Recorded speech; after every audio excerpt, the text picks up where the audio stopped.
Hey guys, welcome to the study with Mayank. मैं हूं आपका मयंक और आज ला रहा हूं मैं आपके लिए NCERT पॉलिटी क्लास 10 के MCQs। तो आज इसी क्रम में यहाँ पर आपका जो है चैप्टर नंबर 1 है। यहाँ पर हम सत्ता की साझेदारी से संबंधित प्रश्नों को देखेंगे। तो चलिए स्टार्ट करते हैं आज का वीडियो। देखते हैं मैं क्या क्या डिस्कस करना है यहाँ पर। आज का पहला प्रश्न है आपका, बेल्जियम यूरोप का एक छोटा सा देश है। इसकी सामाजिक संरचना के संदर्भ में निम्नलिखित कथनों पर विचार कीजिए। पूछा गया है कौन सा कथन यहाँ पर सत्य है। पहला है, इसकी सीमाएं स्पेन, नीदरलैंड, जर्मनी और लग्जमबर्ग से लगती हैं। देश की कुल आबादी का 59% हिस्सा फ्लेमिश इलाके में रहता है और डच बोलता है, यानी डच भाषा ये बोलते हैं। शेष 40% लोग बेलोनिया क्षेत्र में रहते हैं और फ्रेंच बोलते हैं।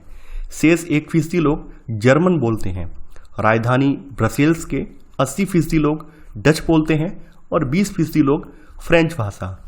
अल्पसंख्यक फ्रेंच भाषी लोग तुलनात्मक रूप से ज़्यादा समृद्ध और ताकतवर रहे हैं। देखिए यहाँ पर अगर बात की जाए बेल्जियम देश की, तो यहाँ बेल्जियम देश के बारे में बताया गया है। बेल्जियम देश की हम सामाजिक संरचना को थोड़ा समझ लेते हैं। पहले तो इसकी देश की जो सीमाएं हैं उनको जान लेते हैं। देखिए अगर आपका जो भी ऑक्सफोर्ड एटलस है या फिर आप गूगल मैप पर जाएंगे तो वहाँ पर ये पाएंगे कि यहाँ पर जो इसकी सीमाएं लगती हैं उसमें स्पेन नहीं आता है, बल्कि यहाँ पर फ्रांस, नीदरलैंड और जर्मनी और लग्जमबर्ग से इसकी सीमाएं लगती हैं। तो यहाँ पर पहला वाला स्टेटमेंट गलत हो जाएगा, यानी कि इसकी सीमा स्पेन से नहीं लगती है बल्कि फ्रांस, नीदरलैंड, जर्मनी और लग्जमबर्ग से लगती है। देश की अगर आबादी की बात करें तो देश की लगभग 59%, यहाँ पर आप देखते हैं कुल आबादी का लगभग 59% हिस्सा जो है ये फ्लेमिश इलाके में रहता है और ये जो है डच भाषी है, ये डच बोलने वाला है। बाद बाकी जो 40% लोग हैं ये बेलोनिया क्षेत्र में रहते हैं और ये फ्रेंच बोलते हैं। शेष 1% लोग जो क्या है जर्मन बोलते हैं, यानी कि यहाँ पर आप पाएंगे कि डच भाषा बोलने वाले लोग ज़्यादा हैं। तो यहाँ सेकेंड वाला कथन बिल्कुल सही है। बात करें यहाँ पर राजधानी इनकी जो ब्रसेल्स में राजधानी है उसका क्या हाल है। तो राजधानी जो ब्रसेल्स में है यहाँ की अगर बात करें तो यहाँ पे थोड़ा उल्टा देखने को मिलता है। जो ब्रसेल्स वाली राजधानी है यहाँ पर 80% लोग जो क्या है ये फ्रेंच बोलते हैं, यानी फ्रांसीसी भाषा बोलते हैं। जो फ्रेंच लैंग्वेज है ये उसको बोलते हैं। और 20% लोग मात्र जो है ये डच बोलते हैं, यानी 20% लोग यहाँ पर डच भाषा बोलते हैं। तो थर्ड वाला कथन गलत हो जाएगा। अल्पसंख्यक फ्रेंच भाषी अगर लोगों को अगर उठाकर हम देखें तो ये तुलनात्मक रूप से ज़्यादा समृद्ध और ताकतवर रहे हैं। तो ये कथन यहाँ बिल्कुल सही है।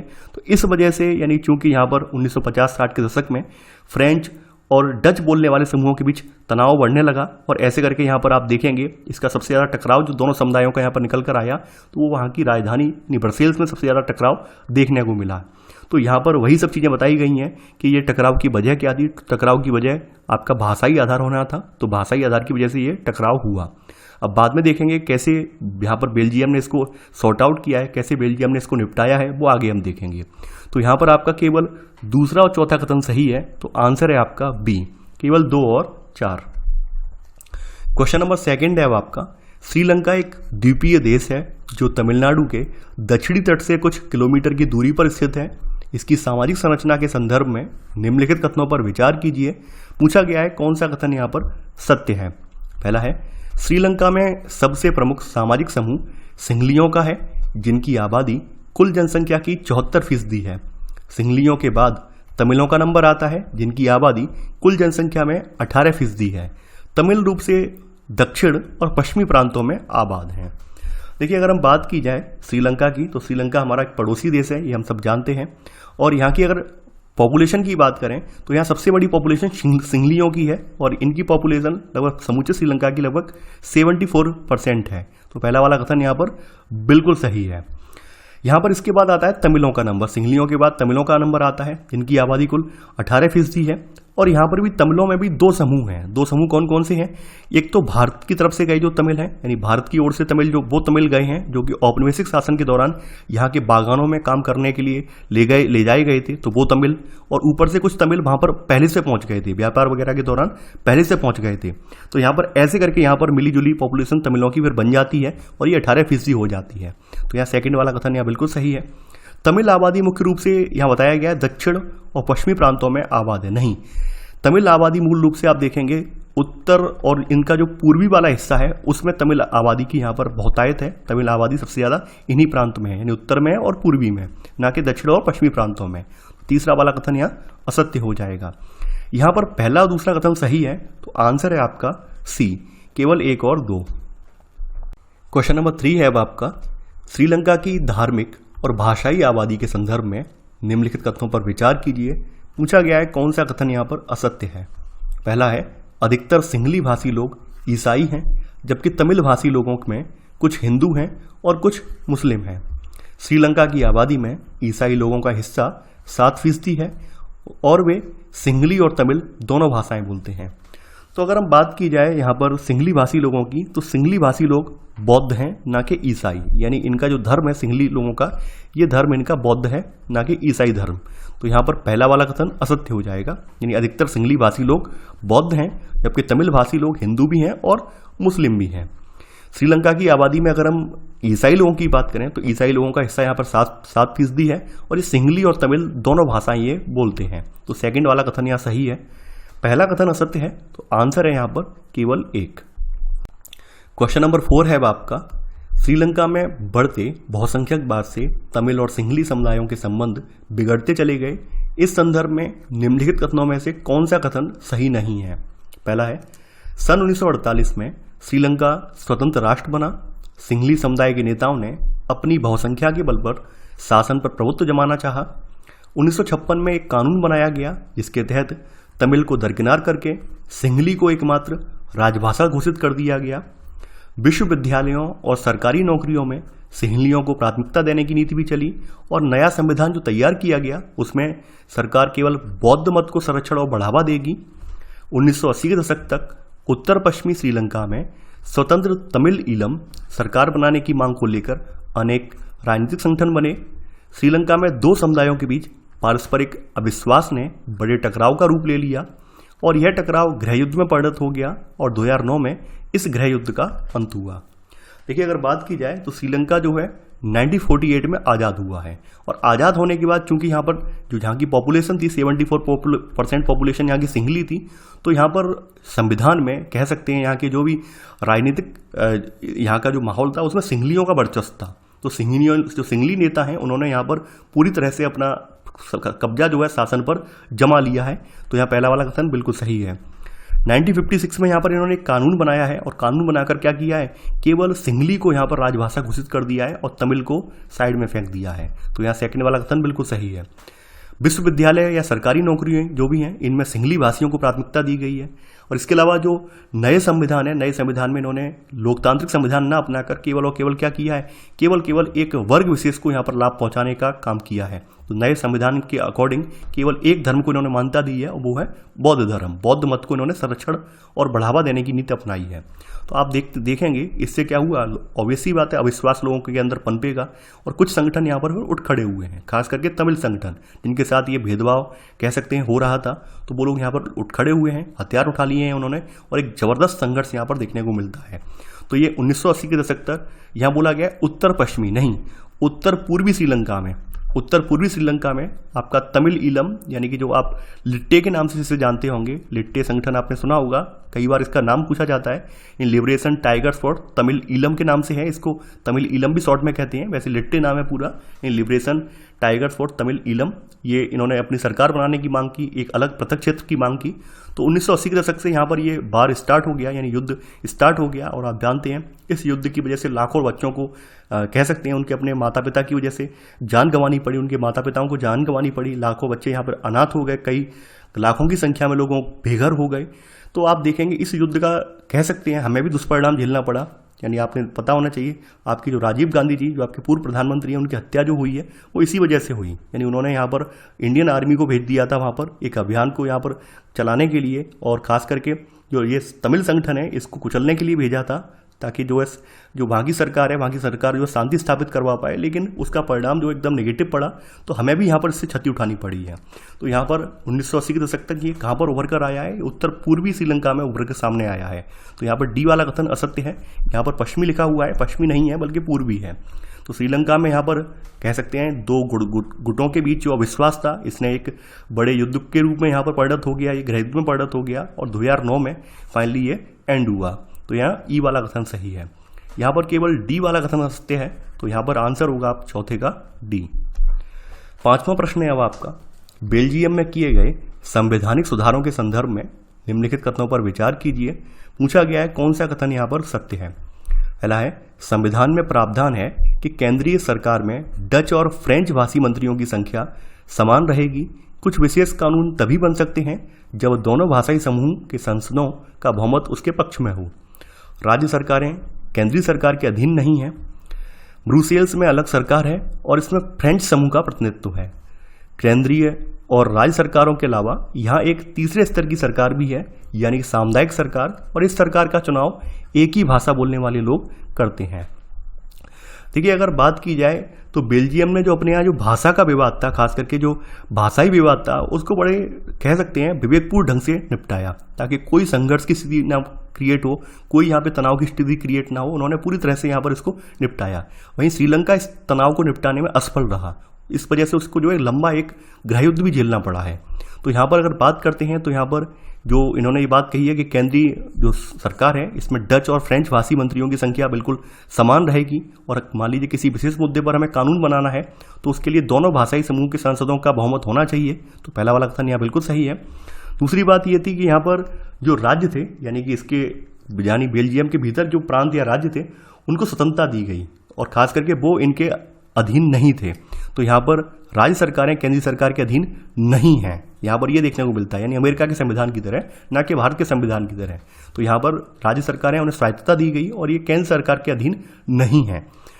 ब्रसेल्स में अलग सरकार है और इसमें फ्रेंच समूह का प्रतिनिधित्व है। देखिए, बात की जाए ब्रसेल्स की तो आप सभी को पता होगा ब्रसेल्स में जो है फ्रेंच भाषा बोलने वाले लोग ज़्यादा रहते हैं, जबकि डच भाषा बोलने वालों का समूह कम है।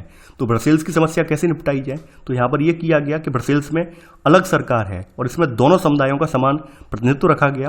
यानी खास करके फ्रेंच भाषी लोगों ने यहाँ पर ब्रसेल्स में समान प्रतिनिधित्व के प्रस्ताव को स्वीकार किया, क्योंकि डच भाषी लोगों ने इन्हें केंद्रीय सरकार में बराबरी का हिस्सा दिया है। तो इस वजह से यहाँ पर ये स्वीकार कर लिया गया। तो यहाँ पर तीसरा वाला कथन असत्य हो जाएगा। यानी ब्रसेल्स में अलग सरकार है, केवल इसमें फ्रेंच समूह का प्रतिनिधित्व नहीं है, बल्कि फ्रेंच और डच का दोनों का है। बेशक यहाँ पर फ्रेंच लोगों की संख्या ज़्यादा है ब्रसेल्स में, लेकिन फिर भी यहाँ पर दोनों को प्रतिनिधित्व दिया गया है। तो यहाँ तीसरा वाला कथन असत्य हो जाएगा। यहाँ पर इसके अलावा भी आप देखेंगे एक तीसरे स्तर की सरकार भी है। यहाँ पर तीसरे स्तर की सरकार कौन सी है? ये सरकार है सामुदायिक सरकार, और इस सरकार का चुनाव यहाँ पर केवल एक ही भाषा बोलने वाले लोग करते हैं। ये डच, फ्रेंच और जर्मन बोलने वाले जो समुदाय हैं, वे लोग चाहें तो वहाँ पर जो भी यहाँ पर रहते हों और वो लोग सामुदायिक सरकार का चयन कर सकते हैं। और ये सामुदायिक सरकार जो है, ये सरकार को संस्कृति, शिक्षा, भाषा जैसे मसलों पर फैसले लेने का अधिकार है। तो यहाँ चौथा वाला कथन भी यहाँ पर सही है। यहाँ पर केवल 1, 2 और 4 कथन सही है। तो आंसर है आपका सी, केवल 1, 2 और 4। छठवां प्रश्न है अब आपका, किसी लोकतांत्रिक शासन व्यवस्था में सत्ता की साझेदारी के संदर्भ में निम्नलिखित कथनों पर विचार कीजिए। पूछा गया है कौन सा कथन यहाँ पर सत्य है। पहला है, इससे विभिन्न सामाजिक समूहों के बीच टकराव का अंदेशा कम हो जाता है। यह अल्पसंख्यकों को सम्मानपूर्वक जीवन जीने व उनके संवैधानिक अधिकारों की रक्षा के लिए आवश्यक है। वैध सरकार वही है जिसमें अपनी भागीदारी के माध्यम से सभी समूह शासन व्यवस्था से जुड़ते हैं। तो यहाँ पर आप समझ लीजिए, लोकतांत्रिक शासन व्यवस्था में जो सत्ता की साझेदारी है, ये होना अत्यंत आवश्यक है। केवल और केवल ये कह देना मात्र यहाँ पर पर्याप्त नहीं है कि हमारा देश लोकतांत्रिक है। और आप देखें कुछ देश ऐसे भी हैं आपके यहाँ पर, आपके सामने आपने एग्जाम्पल देखे हैं जो कि लोकतांत्रिक होने का दावा करते हैं, लेकिन वहाँ पर केवल और केवल एक वर्ग विशेष का वर्चस्व है। तो ऐसे देश को लोकतांत्रिक नहीं कहा जाएगा। लोकतांत्रिक होने का मतलब ये है कि वहाँ पर बहुसंख्यक के साथ साथ अल्पसंख्यक लोगों को भी यहाँ पर ये ना लगे कि उनके साथ पक्षपात हो रहा है या भेदभाव हो रहा है। यानी उनकी सक्रिय सहभागिता होनी चाहिए दोनों वर्गों की, चाहे वो बहुसंख्यक हो या अल्पसंख्यक हो। तो ऐसे में जो यहाँ पर आप देखेंगे ये सत्ता की साझेदारी का सिद्धांत है। तो सत्ता की साझेदारी का सिद्धांत ये करता है कि दोनों समूहों के बीच, चाहे वो बहुसंख्यक हो या अल्पसंख्यक हो, इनके बीच टकराव के अंदेशे को कम कर देता है। तो पहला वाला कथन यहाँ बिल्कुल सही है। खास करके यहाँ पर आप देखेंगे किसी भी देश में जहाँ पर बहुसंख्यक ज़्यादा होते हैं और माइनॉरिटी की संख्या कम होती है, तो माइनॉरिटी के भीतर एक भय बना रहता है। उसको लगता है कहीं ऐसा ना हो कि भाई हम अपने अधिकारों की बात कर ही ना पाएं, बहुसंख्यक लोग जैसा चाहें वैसा कर दें हमारे साथ। यानी ये क्योंकि प्रचंड बहुमत में ये लोग हैं, तो जो ये चाहेंगे वही होगा, कोई हमारे अधिकारों की बात करने वाला नहीं होगा। तो लोकतंत्र में इन लोगों के अधिकारों की रक्षा के लिए कुछ विशेष प्रावधान भी रखे जाते हैं। जैसा कि आप लोग भी जानते होंगे, हमारे फंडामेंटल राइट में आर्टिकल 29 और 30 इन लोगों के लिए रिजर्व किए गए हैं, ताकि इन्हें अपनी संस्कृति शिक्षा बनाए रखने का, यानी ये अपनी संस्कृति शिक्षा जो भी इन्हें रखना है, बना के रख, जो भी इनको अपना संस्कृति या शिक्षा को प्रिजर्व करना है, संरक्षित करना है, तो वो अपना ही कर सकते हैं, अपने शिक्षण संस्थान खोल सकते हैं। तो इस वजह से हमने इन्हें फंडामेंटल राइट में यहाँ पर आप कह सकते हैं कुछ मौलिक अधिकार अपने आप प्रोवाइड करवाए। तो यहाँ पर सेकंड वाला कथन बिल्कुल सही है। वैध सरकार किसे मानेंगे? देखिए यहाँ पे सबसे बड़ी बात आ जाती है सरकार की वैधता की। कई बार क्या होता है कि सरकार अपने आप का वैध होने का दावा करती है कि हम बिल्कुल, हमारा जो चयन हुआ है बिल्कुल बिल्कुल पाक साफ तरीके से हुआ है, लेकिन कई बार हम देखते हैं कि जो सरकार जो होती है वो वैध ना होकर अवैध तरीके से आ जाती है। मान लीजिए किसी एक वर्ग विशेष ने उसके फेवर में वोटिंग कर दी, पूरे दूसरे वर्ग ने उसकी जो है उसके फेवर में वोट नहीं दिए हैं, और या फिर उसने दूसरे वर्ग की उपेक्षा करके अपने आप को सत्ता में विराजमान कर लिया, तो ऐसी सरकार वैध नहीं मानी जाएगी। वैध सरकार वही है जिसमें अपनी भागीदारी के माध्यम से सभी समूह शासन व्यवस्था से जुड़ते हैं, यानी कोई केवल किसी एक समूह का वर्चस्व नहीं होता है, बल्कि सभी समूह यहाँ पर इससे जुड़ते हैं, तो इसे वैध सरकार माना जाता है। तो यहाँ तीसरा वाला कथन यहाँ पर बिल्कुल सही है। यहाँ पर तीनों ही कथन आपके सही हैं, तो आंसर है आपका डी, यानी उपरोक्त सभी। सातवां प्रश्न है अब आपका, लोकतंत्र का एक बुनियादी सिद्धांत है जनता ही सारी राजनीतिक शक्ति का स्रोत है। कारण, लोकतंत्र में लोग स्वशासन की संस्थाओं के माध्यम से अपना शासन चलाते हैं। देखिए ये बात बिल्कुल सही है, जो कथन आपका जो है बिल्कुल सही है कि लोकतंत्र का बुनियादी सिद्धांत क्या है कि जनता ही यहाँ पर राजनीतिक शक्ति का स्रोत है, क्योंकि जनता जो होती है अपने जनप्रतिनिधियों का चुनाव करती है और जनता ही उन्हें जो है अब उनके पद से हटाती भी है। यानी आप लोग जानते हैं कि मान लीजिए कोई व्यक्ति पसंद नहीं आया तो 5 साल बाद उसे बदल भी देती है। तो कथन यहाँ बिल्कुल सही है। तो लोकतंत्र में लोग क्या है, स्वशासन की संस्थाओं के माध्यम से अपना शासन चलाते हैं, यानी कि जो भी उन्हें पसंद आने वाली चीज़ें हैं, पसंद आने वाले जनप्रतिनिधि हैं, उनका चुनाव करते हैं और उनके माध्यम से क्या है, संस्थाओं के माध्यम से अपना शासन चलाते हैं। तो यहाँ पर कथन और कारण दोनों सही हैं, यानी ए और आर दोनों सही हैं। तो यहाँ पर आंसर होगा यहाँ पर ए। क्वेश्चन नंबर 8 है अब आपका, लोकतांत्रिक व्यवस्था में नियंत्रण और संतुलन की व्यवस्था के संदर्भ में निम्नलिखित कथनों पर विचार कीजिए।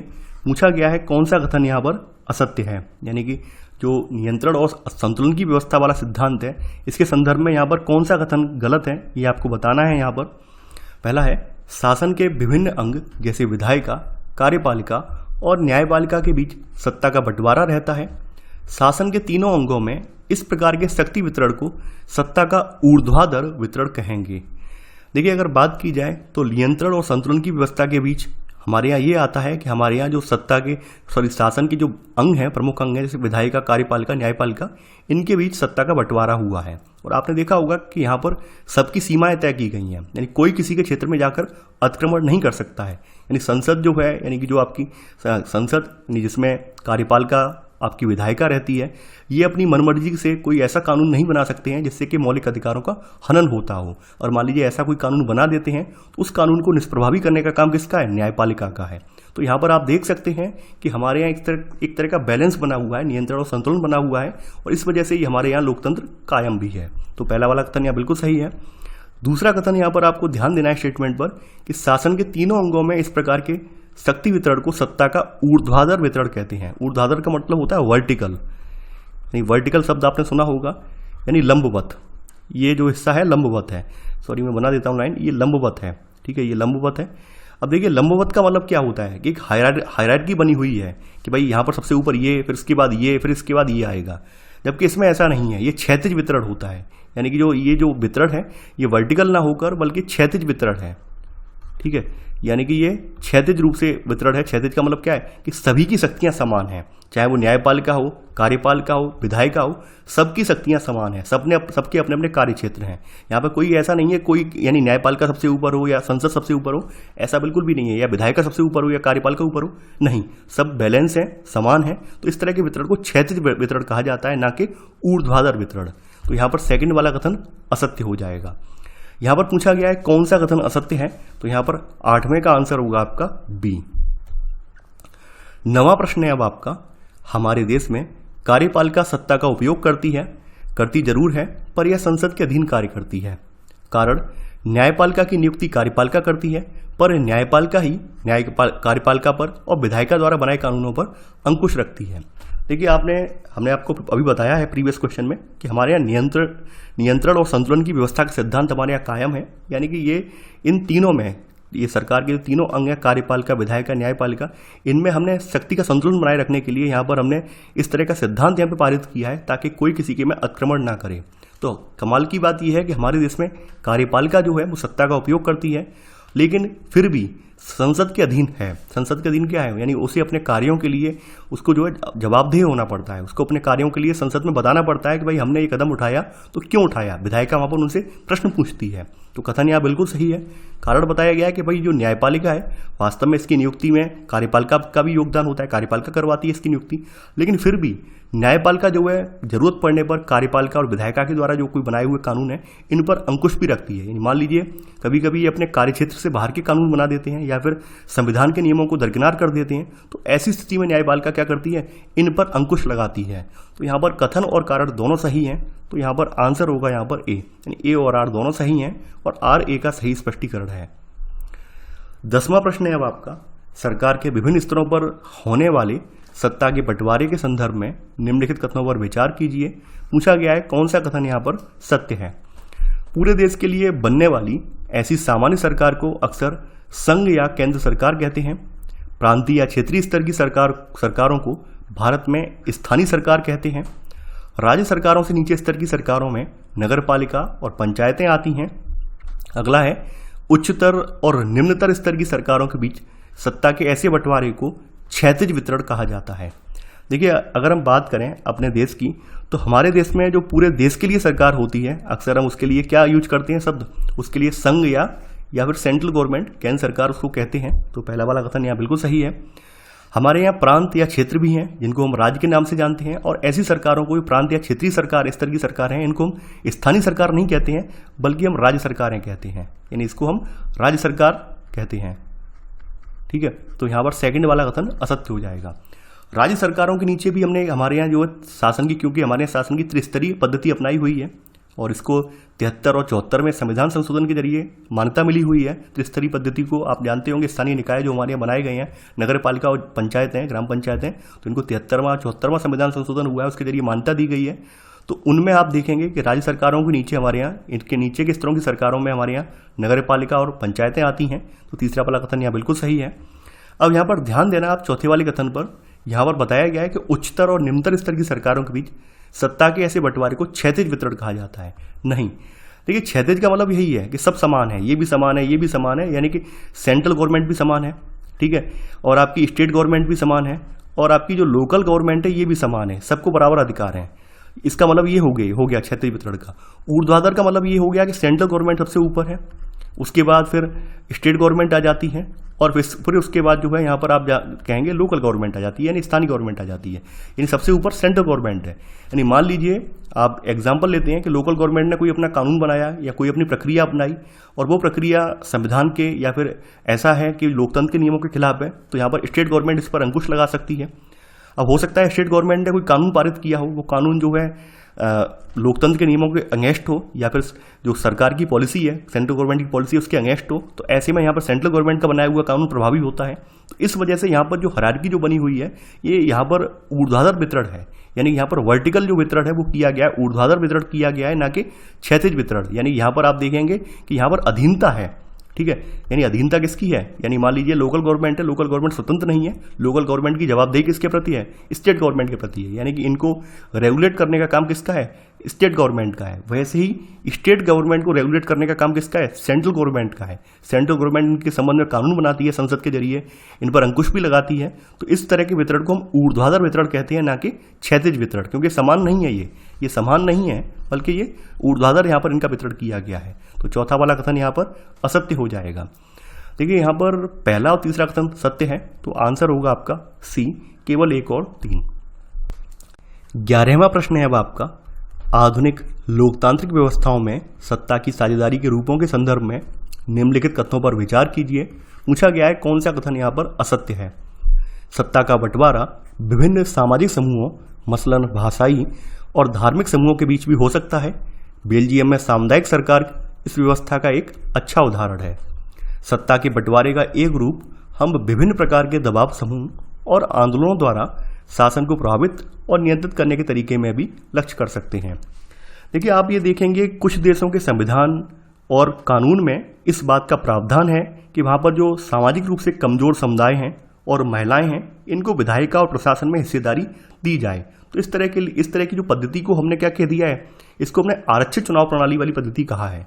खास करके अपने देश में भी है। हमारे देश में जो दलित समुदाय के व्यक्ति हैं, उनके लिए कुछ सीटें रिजर्व की जाती हैं, उनके लिए कुछ सीटों को रिजर्व करने का प्रावधान रखा गया है। तो यहाँ पर आप पहला कथन देखेंगे तो पहला कथन बिल्कुल सही है कि सत्ता का जो बंटवारा है ये विभिन्न सामाजिक समूहों, मसलन भाषाई और धार्मिक समूहों के बीच भी हो सकता है। अल्पसंख्यक समुदायों को भी इसी तरीके से उचित हिस्सेदारी दी जाती है। यानी सरकार को जब लगता है कि वास्तव में कि अल्पसंख्यक समुदाय हैं, ये निष्पक्ष रूप से अपने आप आ नहीं सकते हैं, तो ऐसे में उनके लिए कुछ सीटें रिजर्व करने का प्रावधान भी रखती है, ताकि अल्पसंख्यक समुदायों को भी यहाँ पर पूरा कह सकते हैं जो है, यहाँ पर उनको भी सत्ता में उनकी भागीदारी हो सके, उनको भी सत्ता में आने का मौका मिल सके। इसके अलावा यहाँ पर हम देखते हैं कि सत्ता के बंटवारे का एक रूप हम विभिन्न प्रकार के जो दबाव समूह हैं, यानी जो प्रेशर ग्रुप बोले जाते हैं, या फिर आंदोलनों के द्वारा हम देख सकते हैं। इसकी वजह से आप देखते होंगे इसमें बहुत सारे लोकतंत्र में आपको व्यापारी, उद्योगपति, किसान और औद्योगिक मजदूर वगैरह के कई संगठन होते हैं, कई यहाँ पर हित समूह होते हैं जो कि अपना अपना समर्थन देते हैं। और कई बार क्या होता है, गठबंधन करके भी वो अपना जो सरकार बनाते हैं, ताकि उनकी जो भी मांगे हैं वो उनकी पूर्ति की जा सके। आपने देखा होगा कई बार क्या होता है कि ऐसे दबाव समूह जो होते हैं अपना समर्थन किसी एक पार्टी विशेष को कर देते हैं। उनसे डिमांड रहती है कि आप फलाने वाले विभाग का मंत्री जो होगा वो हमारे यहाँ संगठन से होगा, ताकि हमारी संगठनों की मांग पूरी की जा सके। तो इस तरह से भी सरकार बनती है, इस तरह से भी सरकार चलती है लोकतंत्र में। तो यहाँ पर सेकंड वाला कथन बिल्कुल सही है। तो सत्ता का एक अगला रूप हमको इस रूप में भी देखने को मिल सकता है। यहाँ पर पूछा गया है कौन सा कथन असत्य है, तो ना तो पहला वाला गलत है और ना ही दूसरा वाला गलत है। तो यहाँ पर आंसर होगा आपका डी। तो ये था हमारा आज का वीडियो। आई होप आपको ये वीडियो पसंद आया होगा। आप लोग इस वीडियो को लाइक शेयर करना बिल्कुल ना भूलें। तो देखिए, मैं यहाँ पर इस वीडियो को क्यों लेकर आया हूँ, लाने का रीज़न मेरा यही है कि आपके क्लास 10 तक की जो पॉलिटी है वो जल्दी से कंप्लीट हो जाए। उसके बाद हम कुछ अदर सब्जेक्ट भी हैं वो भी कवर करवाएंगे। तो तब तक आप जुड़े रहिए हमारे साथ। तो चलिए, आज के लिए बस इतना ही। Thanks for watching. जय हिंद।